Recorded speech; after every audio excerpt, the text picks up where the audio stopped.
নমস্কার, আপনারা দেখছেন সময় কলকাতা। খেলা হবে নিয়ে রয়েছে আমি সৈকত। চোখ রাখবো খেলার খবরের দিকে। আইপিএলে জয় ফিরল দিল্লি ক্যাপিটালস। শেষ দুটি ম্যাচে হেরে লিগ তালিকায় অনেকটাই পিছিয়ে পড়েছিল তারা। শনিবার বেঙ্গালুরুতে আরসিবিকে হারিয়ে জয় ফিরল তারা। শেষ ওভারে 15 রান তুলে জলকে জেতালেন ডেভিড মিলার। টসে জিতে প্রথমে বল করার সিদ্ধান্ত নিয়েছিল দিল্লি। শুরুতেই বেঙ্গালুরু ওপেনাররা চাপে ফেলে দেন দিল্লিকে। প্রথম ওভারেই দুটি 4 হজম করেন আকিব নবী। দুটি 4 এবং একটি 6 মেরে সেই ওভার থেকে 18 রান নেন সল্ট। 5 ওভারে পঞ্চম পেরিয়ে যায় বেঙ্গালুরু। ষষ্ঠ ওভারের শুরুতেই ফেরেন কোহলি। প্রথম বলেই আউট করেন লুনগি এনগিডি। অম স্টাম্পের বাইরে বল চলে গিয়েছিল কোহলির। কভারে ক্যাচ ধরেন পাথুম নিসঙ্গ। রান তাড়া করতে নেমে প্রথম ওভারেই ধাক্কা খায় দিল্লি। নিসঙ্গকে ফিরিয়ে দেন ভুবনেশ্বর কুমার। এরপরেই দিল্লির ব্যাটিংয়ে ধস নামে। রাহুল গত কয়েকটি ম্যাচে ব্যর্থ হলেও নিজের ঘরের মাঠ বেঙ্গালুরুতে রান পেয়েছেন। 6টি 4, 2টি 6-এর সাহায্যে 34 বলে 57 রান করে ফিরে যান তিনি। স্টাফসের সঙ্গে 69 রানের জুটি গড়েন তিনি। 18তম ওভারে ভুবনেশ্বর থেকে 12 এবং 19তম ওভারে রসিক দারের থেকে 10 রান নেয় দিল্লি। শেষ ওভারে দরকার ছিল 15। ম্যাচে একটিও ওভার বল করেননি তিনি, ফলে আত্মবিশ্বাসের অভাব ছিলই। তবু প্রথম 2 বলে ওঠে 2 রান। পরিস্থিতি পাল্টে যায় এরপরেই। শেফার্ডের তৃতীয় এবং চতুর্থ বলে 6 এবং পঞ্চম বলে 4 মেরে দিল্লিকে জিতিয়ে দেন মিলার।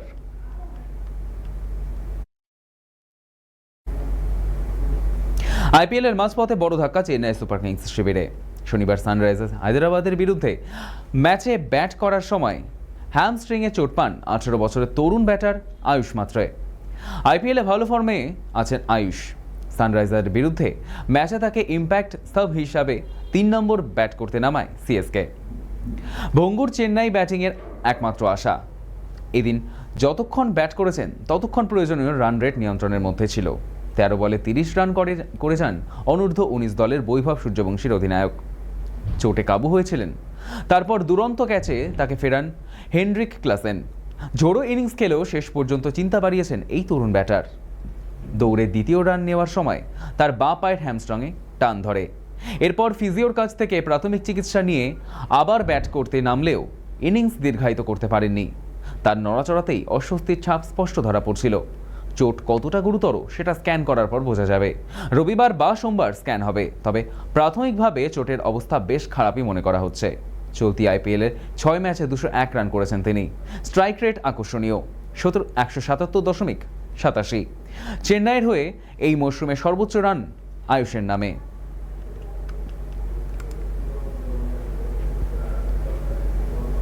আইপিএলের প্রথমার্ধ শেষ পর্যায়ে এখনো মাঠে নামতে পারেননি মহেন্দ্র সিং ধোনি। ভারতীয় দলের প্রাক্তন অধিনায়ককে নিয়ে ক্রিকেট প্রেমীদের মধ্যে জল্পনা ক্রমশই বাড়ছে। ধোনি কি আদৌ আইপিএল খেলবেন?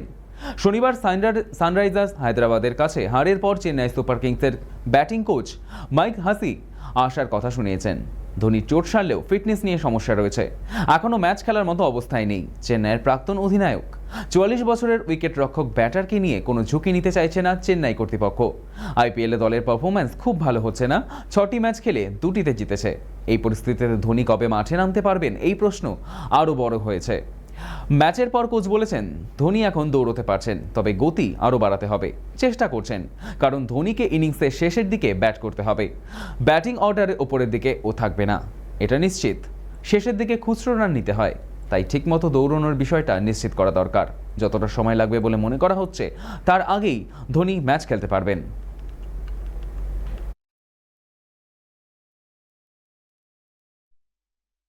কলকাতা নাইট রাইডার্সের বিরুদ্ধে জয়ের আনন্দ দ্বিগুণ হয়ে গেল রশিদ খানের। গুজরাট টাইটান্সের আফগান অলরাউন্ডার বাবা হলেন শনিবার। সমাজ মাধ্যমে নিজেই খুশির খবর ভাগ করে নিয়েছেন। শুক্রবার রশিদের স্ত্রী ও পুত্র সন্তানের জন্ম দিয়েছেন। রশিদ নবজাতকের নাম রেখেছেন আসলান। তুর্কি ভাষায় আসলানের অর্থ সিংহ। স্ত্রী এবং সদ্যজাত পুত্রের জন্য প্রার্থনা করার অনুরোধ জানিয়েছেন ভক্তদের। কেকেআর ম্যাচের দিনই বাবা হয়েছেন আফগান অলরাউন্ডার। বহু মানুষ রশিদকে অভিনন্দন জানিয়েছেন।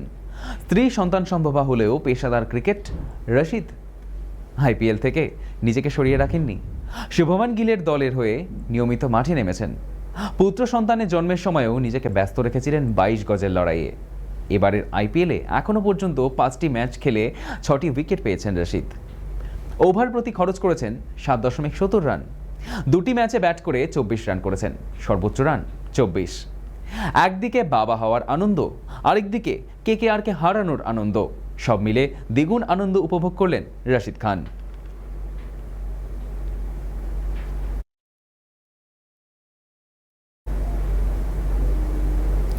এবার ফুটবল ম্যাচ খেলবেন মেসি।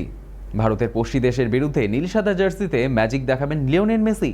অবিশ্বাস্য মনে হলেও পাক সংবাদ মাধ্যমের দাবি, পাকিস্তান বনাম আর্জেন্টিনার ফুটবল ম্যাচ হওয়ার সমূহ সম্ভাবনা রয়েছে। সেই নিয়ে কথাবার্তাও নাকি অনেক দূরে গিয়েছে। আর্জেন্টিনায় অবস্থিত পাকিস্তানের মিশনের তরফে বৈঠকটি আয়োজন করা হয়েছিল। জানা গিয়েছে দুপক্ষের মধ্যে আলোচনা হয়েছে যাতে পাকিস্তানি কোচদের আর্জেন্টিনায় নিয়ে প্রশিক্ষণ দেওয়া যায়। এই মিটিংয়ে পাকিস্তানের তরফ থেকে ছিলেন ফুটবল ফেডারেশনের প্রধান সৈয়দ মহসিন গিলানি এবং অ্যাম্বাসেডর হাসান আজফল খান। আর্জেন্টিনার তরফ থেকে ছিলেন ফ্রান্সিসকো লেমি। আলোচনায় যদিও প্রাথমিক স্তরে রয়েছে, তবে মনে করা হচ্ছে ফুটবল বিশ্বকাপের পর কোনো এক সময় পাকিস্তানের বিরুদ্ধে খেলতে পারে আর্জেন্টিনা। তাছাড়াও এখনও আলোচনা প্রাথমিক স্তরে। আদৌ কথাবার্তা কোন দিকে এগোয় সেদিকে নজর থাকবে। যদিও পাকিস্তানের তরফ থেকে বিবৃতিতে আশা করা হয়েছে সব ঠিকঠাক চললে সে দেশের ফুটবল অগ্রগতির পথ খুলে যাবে।